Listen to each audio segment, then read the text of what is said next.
Child sexual abuse, इससे sir एक adult कैसे बाहर आए? क्योंकि जब तक सर ज्यादातर रिसर्च में सर यही देखा गया है कि एक बच्चा है उसको ज्यादातर अब्यूज अपने ही नोन टू से फेस करना पड़ता है, और सर वो चीज फिर उसके दिमाग में दब जाती है, किसी को बताया बिना, पेरेंट्स को बताए बिना वो ग्रोन अप होता है।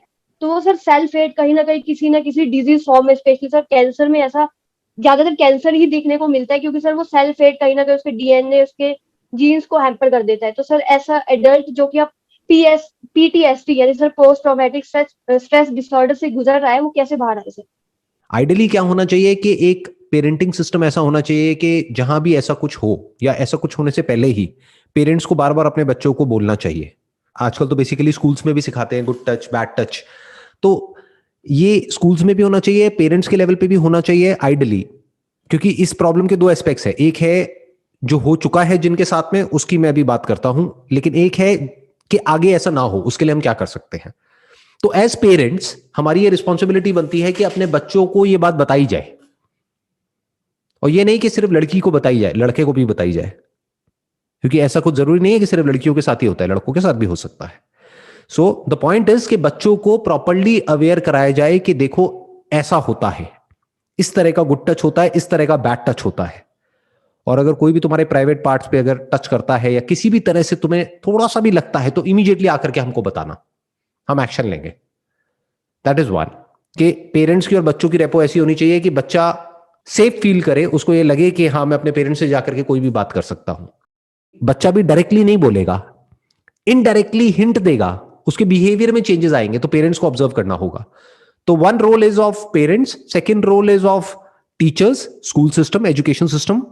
अब तीसरा एस्पेक्ट आता है इस प्रॉब्लम का, वो है वो बच्चा जिसके साथ में ऐसा कुछ हो गया है और अब वो बच्चा बड़ा हो गया है, तो अब वो उससे कैसे डील करे, क्योंकि वो मेमोरीज बार बार उसको हॉन्ट करती है, अंदर आएगी तो बार बार वो माइंड में रीप्ले होगा, तो वो उससे कैसे बाहर आएगा या आएगी। उसका तरीका ये है कि उसको अपने आप को ये बोलना है कि वो जिसके साथ में ये सब हुआ था, that was a different person. वो कमजोर था या थी, फिजिकली भी, इमोशनली भी, साइकोलॉजिकली भी, उसके अंदर इतनी पावर नहीं थी कि वो जा करके किसी से लड़ सके। बट आज वो बच्चा बड़ा हो चुका है या हो चुकी है, तो आज उस बच्चे के पास में पावर है। अब अगर उसके साथ में ऐसा कोई कुछ करने का सोचता भी है, तो वो चाहे तो ऑनलाइन आज की डेट में पेपर स्प्रे मिल जाते हैं, तो पेपर स्प्रे मंगा करके वो अपने पास में रख सकता है या रख सकती है, और कोई भी आए तो अपने सेल्फ डिफेंस के लिए, ऐसे नहीं जबरदस्ती किसी को भी, अपने सेल्फ डिफेंस के लिए वो अपने आप को आराम से प्रोटेक्ट कर सकती है या कर सकता है। सो अब उसको कैसे देखना पड़ेगा इसको, ये नहीं कि मेरे साथ में ये हुआ, उसको अपने अंदर एक कंपैशन की फीलिंग लानी होगी। उसको काउंसलिंग की जरूरत है, या तो बाहर से कोई बैठ करके 1-on-1 काउंसलिंग करे, या फिर वो खुद अपनी काउंसलिंग करे। वो खुद अपने माइंड में अपने आप को इस तरीके से देखे कि वो जो हुआ वो मेरे साथ में नहीं हुआ, वो एक बच्चे के साथ में हुआ, और वो अकेले उस बच्चे के साथ नहीं हुआ, और भी बहुत बच्चों के साथ हुआ। तो फ्यूचर में किसी बच्चे के साथ ऐसा ना हो, तो उसके लिए मैं क्या कर सकता हूं, दैट इज नंबर 1। 2, कि now I am a different person, I am not the same person any more. अब कोई आकर के तो दिखाए, अब कोई कुछ ऐसा बोल करके तो दिखाए, करना तो बहुत दूर की बात है, देख लूंगा या देख लूंगी। Now I have the power to defend myself. This is a different person and that was a different person, दो अलग अलग है।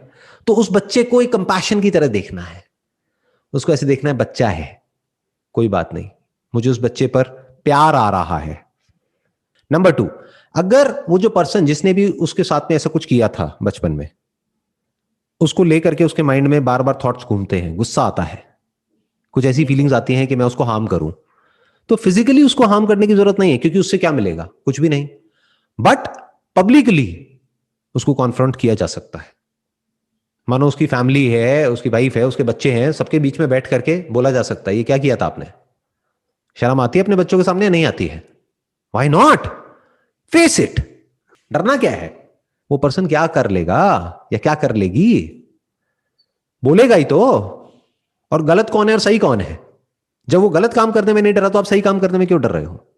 या जो भी पर्सन जिसके भी साथ में हुआ है वो सही काम करने में क्यों डर रहा है, क्यों डर रही है? Stand up for what is right, जिससे क्या होगा कि आपके अंदर जो भी कुछ है, you will feel good about it.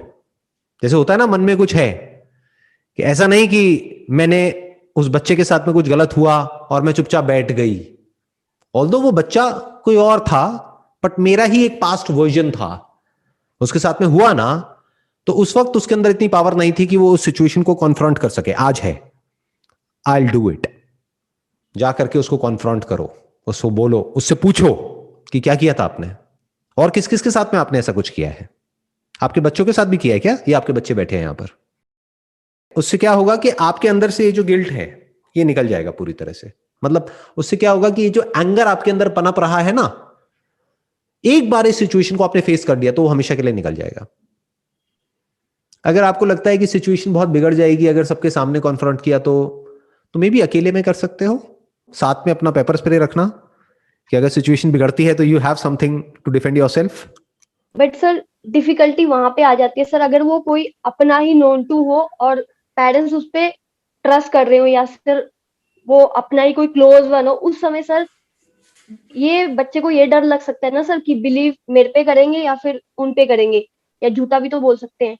वो तो पेरेंट्स की प्रॉब्लम है कि वो कैसे रिएक्ट करेंगे। हो सकता है वो बच्चे का साथ दे, हो सकता है उसका साथ दे, जो रिलेटिव है या फ्रेंड है, जो भी है फैमिली में नोन है, जी सर। हो सकता है उसका साथ दे, हो सकता है अपने बच्चे का दे। That is a different point all together. वो इंपॉर्टेंट है ही नहीं कि वो किसका साथ देंगे किसका नहीं। और आपको कैसे पता कि वो किसका साथ देंगे? हो सकता है वो बच्चे का ही साथ दे, अपना बच्चा है, उनका कोई किराए का बच्चा थोड़ी है, कहीं से उठा के थोड़ी लाए हैं। जैसे बोलते नहीं है कि तुम्हें तो बचपन में जैसे भाई बहन आपस में मजाक करते हैं कि तुझे हाँ ना जी सर। कूड़ेदान से उठा करके लाए थे जो मम्मी पापा थे, राइट? तो हाँ जी सर। ऐसे थोड़ी कि कूड़ेदान से लाए हैं उसको। अपना बच्चा है तो उसी का साथ देंगे ना पेरेंट्स, तो किसी और का क्यों देंगे? बट फिर भी मान लेते हैं एक बार को उसका भी देते हैं, तो that's the problem of the parents and that person. तो अकेले में कॉन्फ्रंट करो, कोई बात नहीं, उसको बोलो कि मैंने अभी तक ये किसी को बताया नहीं है, लेकिन आज के बाद अगर आपने मेरे साथ या किसी के साथ ऐसा कुछ करने के बारे में सोचा भी तो मुझसे बुरा कोई नहीं होगा। याद रखना इस बात को। Tell it to that person, make him feel guilt about what he has done. डरने की जरूरत नहीं है। बेसिकली क्या होता है, हम लोगों के अंदर एक कॉन्फ्लिक्ट का डर होता है। क्या होगा? कॉन्फ्लिक्ट ही तो होगा ना, घर में होगा, उसके साथ होगा, हो जाने दो, क्या हो गया? कॉन्फ्लिक्ट से इतना डरते क्यों हो? अंदर भी तो कॉन्फ्लिक्ट ही चल रहा है, उससे बड़ा कॉन्फ्लिक्ट होगा क्या बाहर? अंदर क्या चल रहा है सुबह से रात तक? ये कॉन्फ्लिक्ट ही तो चल रहा है ना। ये रिजेंटफुल फीलिंग्स, एंगर, फ्रस्ट्रेशन, ये सब क्या है? ये कॉन्फ्लिक्ट ही तो है। तो बाहर भी कॉन्फ्लिक्ट होगा, हो जाने दो, उससे बड़ा थोड़ी होगा, संभाल लेंगे। और आप सही की तरफ खड़े हो ना, आप गलत की तरफ थोड़ी हो। This is illegal, this is not just unethical and immoral, this is also illegal. So the law and order system is also standing with you और दैट पर्सन। तो डरने की क्या जरूरत है?